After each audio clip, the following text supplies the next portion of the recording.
Our sense of well-being is under threat when we become overly attached to the unpredictable and unreliable external world. Around 2 millennia ago, the Stoic philosopher Epictetus pointed out that the weight of the world often overwhelms people because they concern themselves with an excess of trivialities. He proposed a solution not to detach entirely from worldly concerns, but to invest our care wisely in what truly matters, releasing our grip on the insignificant. And hey, before we begin, if you're keen on cultivating your wisdom, join our community to evolve together by pressing the subscribe button below and activating the notification bell. Now, let's delve into the video. According to Epictetus, understanding what is and isn't significant is linked to acknowledging our nature as rational beings within a constantly shifting universe. He encapsulates this understanding in a fundamental principle known as the dichotomy of control, distinguishing between what is within our power and what isn't. When we direct our energy towards things within our control, we find ourselves empowered. Conversely, obsessing over the uncontrollable places us in a vulnerable state, setting the stage for a life marred by distress. But what are these attachments we should release, and why is it advantageous to do so? This narrative delves into Epictetus's philosophical stance on what deserves our focus for a fulfilling and tranquil existence, the trivialities we ought to discard, and the method of doing so. In an additional resource, Stoicism for Inner Peace, which gathers my insights on maintaining serenity and concentration in tumultuous times, more of Stoic wisdom is shared. You can find a link to it in the description below. Epictetus's teachings, primarily preserved in the Discourses and the Enchiridion by his student Arrian, offer profound guidance on attaining contentment and inner peace, as well as strengthening our mental resilience against potentially distressing external events. In Discourses, Epictetus asserts that external events only impact us if we allow them, highlighting the importance of detachment. He illustrates this through the scenario of exile, explaining that one can face exile with positivity and tranquility unless they're fixated on the ordeal as a catastrophic loss, or are too attached to their material possessions and relationships, which would lead to suffering. Epictetus emphasizes that while we cannot choose circumstances like exile, we can choose our responses, focusing on maintaining joy and tranquility instead of dwelling on things beyond our reach. By concentrating on what is within our realm of control and releasing everything else, we shield ourselves from external harm. What, then, is within our control and what isn't? Epictetus clarifies in the Enchiridion. Our control extends to our judgments, pursuits, desires, aversions, and our actions at large. Conversely, our control does not cover our physical bodies, possessions, social standing, or authority, essentially anything outside our actions. This insight invites us to reflect deeply on where we place our attention and energy, guiding us toward a more harmonious and resilient state of being. To distill it down, the external world falls outside our control, yet our response to it and our stance towards it remains within our sphere of influence. Epictetus doesn't advocate for a life devoid of concern. Rather, he champions the pursuit of a virtuous and principled life, harmonious with nature, goals that are entirely achievable on our own. However, he advises against attaching ourselves to what we cannot control, for these elements are inherently unstable and unreliable. Indeed, the allure of the external world, with its fleeting pleasures and seemingly endless attractions, often captures our attention and desires. We find ourselves drawn to and holding tight to anything that stimulates our minds and senses. Yet, the pain of loss when these attachments are severed is real and often severe, primarily because these gains and losses are dictated by chance. By allowing our happiness to hinge on such unpredictable factors, we essentially hand over our emotional well-being to the whims of fortune. To cultivate a robust and enduring sense of well-being, Epictetus teaches us to release our grip on the uncontrollable. He champions the strength of our rational abilities over the appeal of external temptations, providing strategies and insights on minimizing the value we place on the latter. For practical guidance, I've organized Epictetus's teachings into 3 primary areas we should consider detaching from, to align more closely with Stoic philosophy beyond the introductory lessons of the Enchiridion. Human nature seems to naturally gravitate towards attachment, whether to people, possessions, or positions of authority. Yet we often confuse this attachment with its underlying possessiveness for genuine affection. The pain of separation, either actual or anticipated, underscores the harm in such attachments. This is especially poignant in relationships, where the dread of loss can dominate our thoughts and actions, leading to a perpetual state of anxiety and fear. Similarly, the quest for power, as noted by the ancient philosopher Epictetus, is an endless cycle of desire and dissatisfaction. Those consumed by the pursuit of power inflict suffering, driven by an unwillingness to relinquish control and a relentless desire for more, only to find themselves ensnared in a web of stress and discontentment. The pursuit of power, ironically, underscores our lack of control, as authority can be both granted and revoked without warning. To embrace a Stoic life, one in harmony with nature and its inherent flux, we must learn to accept and adapt to the transient nature of existence rather than resist it. But the critical question remains: how do we achieve this state of acceptance and adaptability? How do we align our lives with the flow of nature, learning to let go of those attachments that ultimately do not serve our quest for a peaceful and principled existence? This challenge lies at the heart of Stoic practice, urging us to reflect on our priorities, values, and the true sources of lasting contentment and resilience. Epictetus offered a timeless and insightful analogy on how to approach life's offerings, be they material possessions, relationships, or power. Envision life as if it were a dinner party.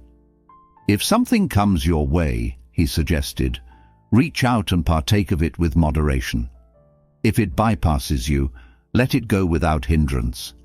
If it hasn't reached you yet, refrain from extending your desire towards it, but rather wait patiently until it is your turn. This principle, Epictetus argued, should apply to all aspects of life, including our relationships with children, spouses, professional opportunities, and wealth. By adopting such an attitude, we align ourselves to become not just guests at the divine banquet, but participants in a grander cosmic order. Further, Epictetus proposed a radical shift in our perception towards everything we hold dear. Rather than viewing possessions or relationships as our inalienable rights, he recommended seeing them as on loan from the universe. Never say, "I have lost it," but rather, "I have returned it," he advised. Whether it's the loss of a loved one or the forfeiture of possessions, the idea is to perceive these events not as personal affronts, but as natural occurrences within the ebb and flow of existence. Even if the agent of loss is deemed unjust, it is irrelevant to the fundamental nature of possession and loss. This perspective encourages us to cherish and care for our blessings without developing an unhealthy attachment to them, akin to how travelers appreciate but do not claim ownership over a temporary abode.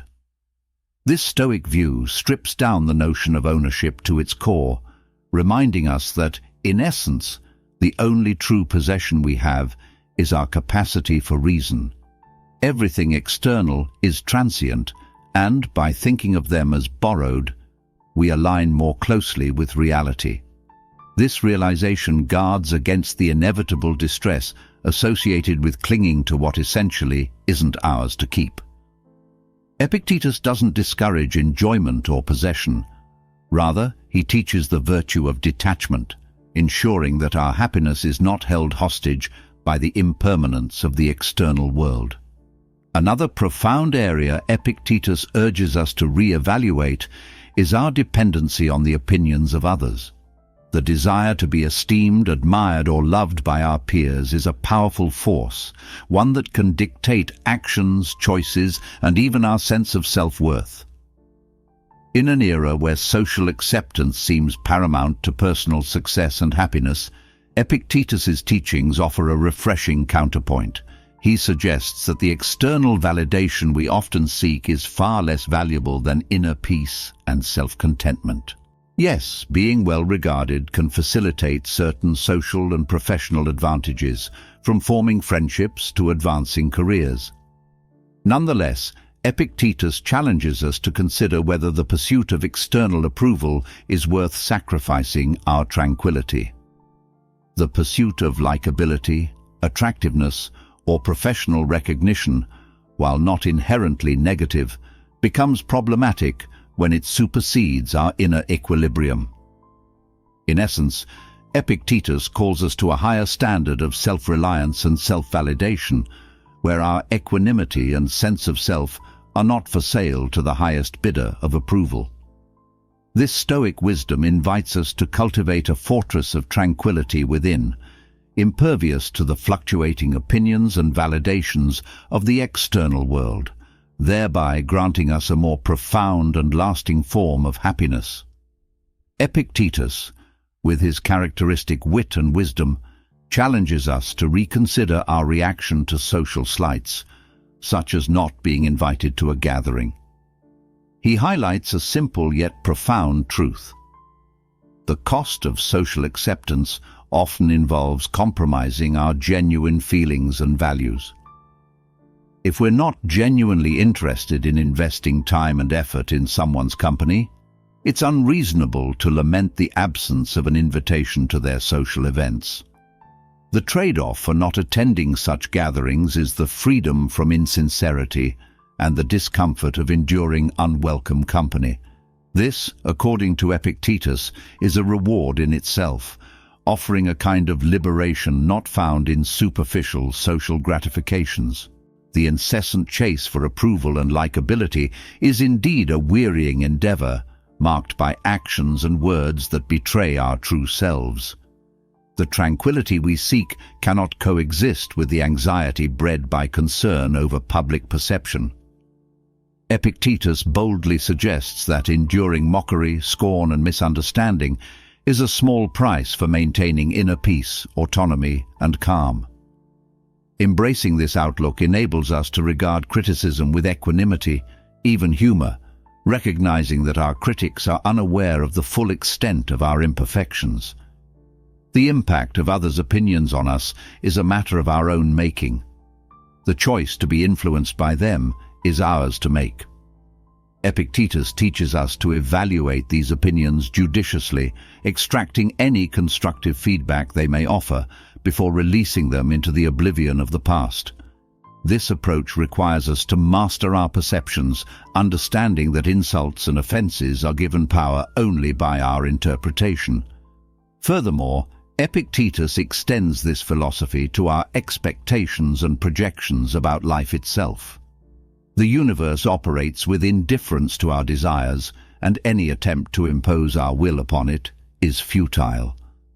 Our obsession with how things should be, rather than accepting them as they are, only magnifies our frustration and discontent. He uses the example of a servant to illustrate this point. While we might wish for consistent obedience, human nature is inherently unpredictable. The real question becomes what's more valuable: unerring compliance from others or our own happiness and peace of mind. Acknowledging and accepting the uncontrollable nature of others frees us from the bondage of expectation, paving the way for true equanimity. This Stoic mindset, as espoused by Epictetus, invites us to a life of profound simplicity and serenity. By relinquishing our grip on the opinions of others, the outcomes we cannot command, and the rigid ideas that confine us, we open ourselves to a state of grace where tranquility, freedom, and happiness are not only possible, but inevitable. It challenges us to navigate life with a sense of detachment from external validations and outcomes, focusing instead on the cultivation of our inner virtue and peace. Epictetus's teachings resonate deeply in our contemporary struggle with offense and the pursuit of an unattainable ideal of a world devoid of it. The endeavor to create an environment that never offends is not only impractical, but ignores the very essence of human diversity and freedom of thought. The expectation that we can tailor the world to avoid any form of offense is to misunderstand the nature of human interaction and expression. Instead of striving for an impossible standard of universal inoffensiveness, Epictetus suggests a more pragmatic and empowering approach. Cultivate kindness within ourselves. This perspective does not deny the impact or discomfort of offensive behavior. Instead, it acknowledges that our control over such situations is limited to our responses and attitudes. The call to focus on personal kindness is a direct application of Stoic philosophy, emphasizing the areas of our life we can control while accepting those we cannot.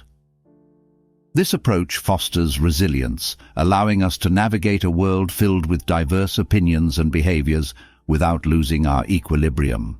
Epictetus's wisdom encapsulates the essence of personal empowerment in the face of life's vicissitudes. Don't demand that things happen as you wish, but wish that they happen as they do happen, and you will go on well. This statement underscores the Stoic commitment to aligning our desires with reality, rather than trying to bend reality to fit our desires. It's an invitation to embrace life as it unfolds, finding peace in acceptance rather than conflict.